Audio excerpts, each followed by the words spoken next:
CM योगी को लेकर के खड़गे का विवादित बयान सामने आया। खड़गे ने आतंकवादी से सीएम योगी आदित्यनाथ की तुलना की है। योगी के बटेंगे तो कटेंगे वाले नारे पर खड़गे ने कहा कि बटेंगे तो कटेंगे क्या किसी साधु का बयान है? कोई साधु ऐसा बयान नहीं दे सकता, ऐसा सिर्फ आतंकवादी ही कह सकता है। तो ये विवादित बयान मल्लिकार्जुन खड़गे की, जो कि इसके राष्ट्रीय अध्यक्ष है, उन्होंने उत्तर प्रदेश के मुख्यमंत्री योगी आदित्यनाथ की तुलना आतंकवादी से की है। और अब ऐसे में सियासत का जो दौर है, वो जो बयानबाजी का जो दौर है, वो भी देखने को मिलेगा और लगातार देखा भी जा रहा है। उन्होंने कहा कि ऐसा सिर्फ आतंकवादी ही कह सकता है। तो साफ तौर पर समझिए कि सीएम योगी की तुलना कांग्रेस के राष्ट्रीय अध्यक्ष मल्लिकार्जुन खड़गे ने आतंकवादी से की है। खड़गे ने कहा कि बटेंगे तो कटेंगे, इस तरह के बयान कोई साधु नहीं दे सकता। योगी के बटेंगे तो कटेंगे वाले नारे पर लगातार हम देख रहे हैं कि सियासी जो उबाल है वो मचा हुआ है। उत्तर प्रदेश में पोस्टर वॉर इसी तरह से जारी। और अब इन सब के बीच मल्लिकार्जुन खड़गे के जो बयान है वो पूरी तरह से विवादित। उन्होंने सीएम योगी आदित्यनाथ की तुलना आतंकवादी से की है और कहा है ऐसा सिर्फ आतंकवादी ही कह सकते हैं।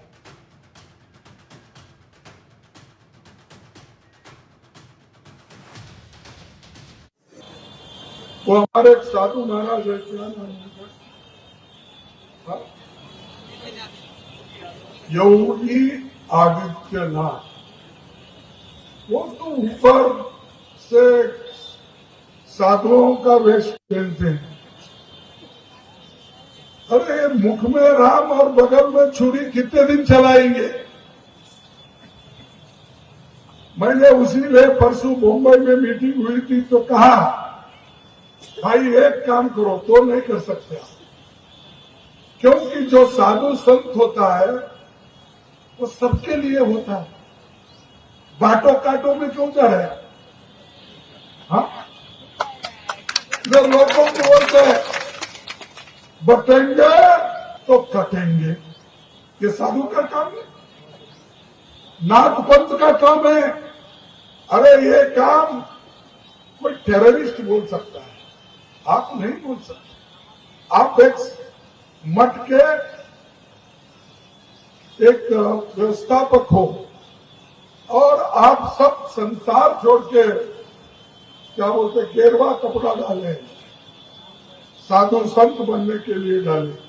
क्या मोदी के जैसा झूठ बोलने के लिए डाले? मैं पूछता हूं आपको भी, मैं सवाल करता हूं कि ऐसे ऐसे लोग बीजेपी में हैं। और इसी खबर पर और भी ज्यादा जानकारी के साथ हमारे सहयोगी नंदन हमारे साथ लाइव जुड़े हुए हैं। नंदन, अब जिस तरह से देखा जा रहा है कि जब से सीएम ने बटेंगे तो कटेंगे का ये जो बयान है वो दिया है, तब से लगातार सियासी उबाल न सिर्फ उत्तर प्रदेश में बल्कि अलग अलग राज्यों में लगातार हम देख रहे हैं। और इन सब के बीच मल्लिकार्जुन खड़गे के जो बयान है वो पूरी तरह से विवादित कहे जा रहे हैं। आतंकवादी से उन्होंने तुलना की है सीएम की।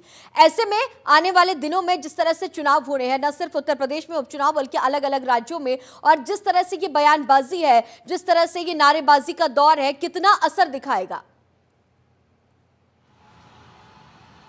अब बिल्कुल गरिमा, देखिए शब्दों के ये तीर जो चलाए जा रहे हैं, सियासी रूप से जो गर्माहट महसूस की जा सकती है, चूंकि चुनाव की तारीख नजदीक आ रही है। उत्तर प्रदेश के सीएम एक अपने कार्यशैली के लिए हमेशा मशहूर रहते हैं और यही वजह है कि जितने भी बयान और जितने भी पोस्टर वार चल रहे हैं उसका परिणाम ये है कि अब पर्सनल स्तर तक भी तिखी टिप्पणी आने लगी है। और मल्लिकार्जुन खड़गे का ये जो बयान है, कहीं ना कहीं सारी जगह इसकी आलोचना की जा रही है, क्योंकि एक प्रदेश के सीएम यानी कि मुख्यमंत्री के लिए ऐसा शब्द का प्रयोग करना जो कि साधु संत नहीं, कहीं ना कहीं आतंकवादी से उनकी तुलना की है मल्लिकार्जुन खड़गे ने। और ये इसका सियासी रूप आप देख सकते हैं कि कहीं ना कहीं भारतीय जनता पार्टी की तरफ से प्रतिक्रिया आने लगी है। ब्रजेश पाठक ने भी इस पे टिप्पणी की है, माफी मांगने के लिए कहा है। तो भारतीय जनता पार्टी के तमाम ऐसे नेता हैं जिन्होंने सीधे तौर पर कहा है कि मल्लिकार्जुन खड़गे को उत्तर प्रदेश के सीएम यानी योगी आदित्यनाथ से माफी मांगनी पड़ेगी। और ये वार यानी शब्दों के वार को जो कह सकते हैं कि इतनी कड़वाहट भरी शब्द यूज करना एक साधु के लिए, एक उत्तर प्रदेश के सीएम के लिए कहीं ना कहीं सभी जगह आलोचना का सबब बना हुआ है। अब सबसे बड़ा सवाल यह है कि क्या तारीख चुनाव के नजदीक आ रही है, तो ऐसे में इस तरह का बयान देना लाजमी है। सवाल तो तमाम खड़े हो रहे हैं गरिमा, लेकिन कहीं ना कहीं इस जो मौका था कि जब मल्लिकार्जुन खड़गे एक कार्यक्रम में गए थे, वहां जहां पे सार्वजनिक रूप से वो बयान दे रहे थे कि बटेंगे कटेंगे कि वोट बैंक का केवल एक तरीका है उत्तर प्रदेश के सीएम का, ये कहना मल्लिकार्जुन खड़गे का था। और कहीं ना कहीं उन्होंने ये सीधे तौर पे कहा कि साधु संत का ऐसा नेचर, ऐसा स्वभाव नहीं हो सकता है, साधु संत ऐसी टिप्पणी नहीं कर सकते हैं, केवल कर सकते हैं तो आतंकवादी।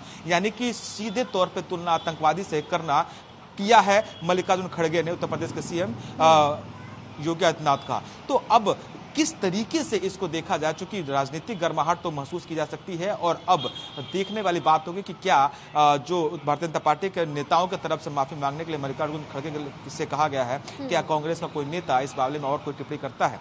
गरिमा।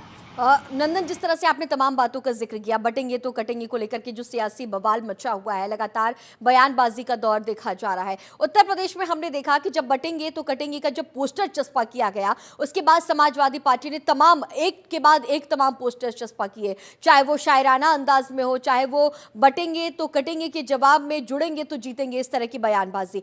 लेकिन उत्तर प्रदेश की अगर हम बात करें, चलिए हम और राज्यों को छोड़ करके उत्तर प्रदेश पर आते हैं, कितना असर उपचुनाव में इन नारों का देखने को मिलेगा? क्योंकि ऐसा पहली बार नहीं है जब इस तरह के पोस्टर चस्पा होते हैं और चुनाव के दरमियान इस तरह की बयानबाजी की जाती है। हालांकि बटेंगे तो कटेंगे को लेकर के जो तमाम जो संत हैं वो सीएम योगी के साथ है और कह रहे हैं कि ये जो सीएम योगी के जो बयान है वो पूरी तरह से सही है।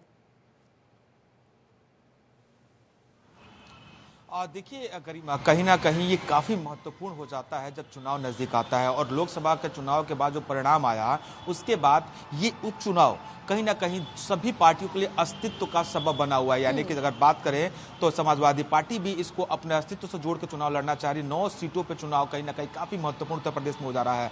योगी आदित्यनाथ भी इस 9 सीटों में हारना नहीं चाहते हैं। वजह साफ है कि 2027 का विधानसभा चुनाव, और यही वजह है कि ये सीटें निर्धारित करेगी कि अगला भविष्य उत्तर प्रदेश का कौन किसका होगा और कौन उत्तर प्रदेश का सीएम होगा। और इसी वजह से पुरजोर कोशिश सभी पार्टियों की तरफ से की जा रही है, चाहे वो शब्दों से की जाए या जमीनी स्तर से फील्ड में उतर के की जाए। लेकिन फिलहाल इसका सीधा तौर पे नजरिया देखा जा सकता है जो पोस्टर वार चल रहे थे हरियाणा चुनाव में, जब उत्तर प्रदेश के सीएम योगी आदित्यनाथ ने बयान दिया कि बटेंगे तो कटेंगे, उसके बाद से जो पोस्टर वार था वो लगातार शुरू हो गया। तमाम अटकलें आई, भारतीय जनता पार्टी की तरफ से उसका जवाब दिया गया। समाजवादी पार्टी बटेंगे कटेंगे के जो बयान पे लगातार उस पर टिप्पणियां करते नजर आई, यानी कि जुड़ेंगे तो जीतेंगे, तमाम इस तरह से पीडीए के साथ रहेंगे तो जीतेंगे, इस तरह के लगातार बयानबाजी नजर आई समाजवादी पार्टी की तरफ से। और अब एक बार फिर जब कांग्रेस के वरिष्ठ नेता यानी कि मल्लिकार्जुन खड़गे ने जब ये टिप्पणी करी है, यानी साधु संत से ना जोड़कर सीधे तौर पे उन्होंने आतंकवादी से तुलना कर दी है उत्तर प्रदेश के सीएम योगी आदित्यनाथ का, तो ये दिलचस्प हो जाता है कि और अब कौन कौन से मोड़ देखने को मिलेंगे इस उपचुनाव से पहले, कौन कौन से तीखी टिप्पणी देखने को मिलेगी जब पास जैसे जैसे पास चुनाव आ रहा है वैसे वैसे शब्दों के तीर तीखी होती जा रही हैं, आरोप प्रत्यारोप का दौर शुरू होता जा रहा है और कहीं ना कहीं सार्वजनिक रूप से जो बयानबाजी की जा रही है वो देखने वाली बात होगी। और महत्वपूर्णता की बात करें इस बयानबाजी की, तो मैंने जैसे आपको बताया कि 9 सीटें उत्तर प्रदेश में जो उपचुनाव की होने जा रही है ये काफी महत्वपूर्ण है सभी पार्टियों के लिए, चाहे वो बहुजन समाज पार्टी की बात करें या समाजवादी पार्टी की बात करें या भारतीय जनता पार्टी की बात करें। भारतीय जनता पार्टी पूरा का 9 सीटों का चुनाव उत्तर प्रदेश के सीएम योगी आदित्यनाथ पे चुनाव लड़ रही है, तो कहीं समाजवादी पार्टी अखिलेश यादव के फेस पे चुनाव लड़ी जा रही है। ये पार्टियों का चुनाव नहीं रहा, ये अस्तित्व का चुनाव रह गया है और इसी वजह से पुरजोर कोशिश की जा रही है सभी पार्टियों के स्तर से। जी।